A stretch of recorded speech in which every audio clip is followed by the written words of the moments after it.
Andy has always been in some form of trouble or another. He's been passed between family members most of his life, none of them able to curb his habits of failing and skipping school, stealing, and violent outbursts. At 14, Andy was uncontrollable.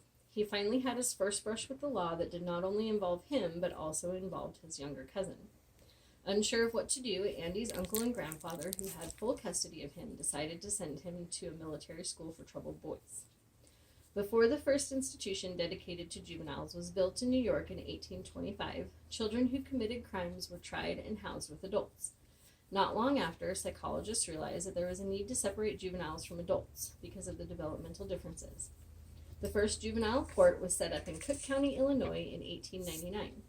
By the early 1900s, almost all states had established a juvenile court and confinement system. There are currently 34,000 youth held in juvenile detention centers, another 55,000 are housed in residential treatment facilities, and there are another 4,500 that are incarcerated in adult prisons.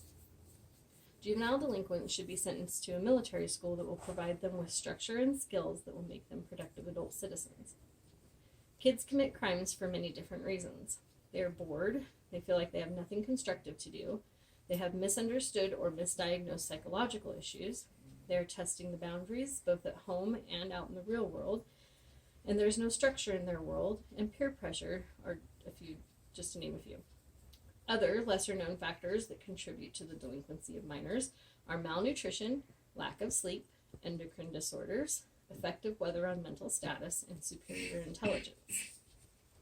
There are many factors that contribute to a child committing a crime. It is a misconception that juveniles that commit crimes are low-income, latchkey kids. This is not always the case. Many kids come from suburban middle-class families. There's a common thread among juvenile delinquents. They lack structure, discipline, and respect for authority. There are a couple different styles of camps for delinquent children. One is a boot camp style, which generally lasts anywhere from a couple of months to a year.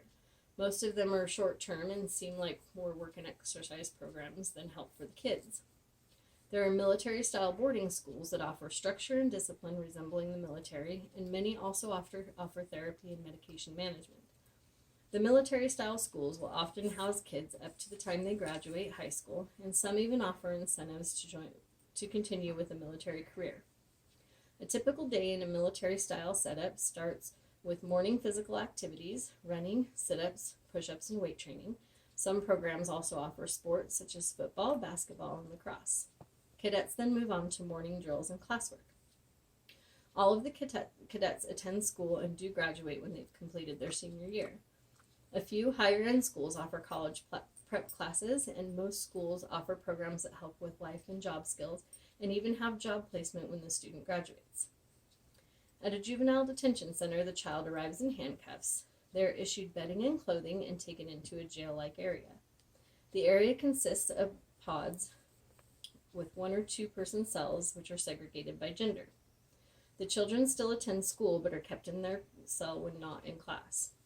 There is generally an hour of free time during the day where the kids may spend time outside, watch G or PG rated movies, or use the phone. Most juvenile detention centers focus primarily on assessing kids for the propensity to reoffend. They provide very little, if any, therapy sessions for both the offender or their parents. There are very few centers that offer skills for adulthood. One study found that 52 to 57% of delinquents are repeat offenders. Military schools provide the discipline and self-direction that many troubled youth lack in their daily lives. It gives them a constructive outlet for anger and anxiety, and gives them a safe place to vent. Many schools offer counseling and therapy for the whole family that gives the child constructive ways to deal with the issues that cause them to act out in the first place. Children that attend military-style schools are given structure on a daily basis that gives them the tools to become productive members of society.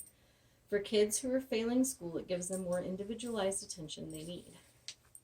Military school can give troubled kids the path to good behavior, a path of success, and a path to success. When Andy went into the military school for troubled teens, he was... You don't hit the stop button. Andy is currently in his last year at his school. He will graduate next May with honors and with an associate's degree in criminal justice. He accepted an offer from the U.S. Army with the understanding that he will attend officer training school when he's eligible.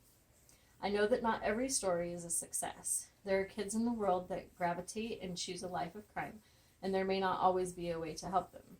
For my cousin, military school was the best thing that my uncle could have done for him. He is a thriving, happy, successful young man, and he has a huge future ahead of him. He's why I firmly believe that juvenile delinquents should be sent to military school, not put in a prison system that will forget about them.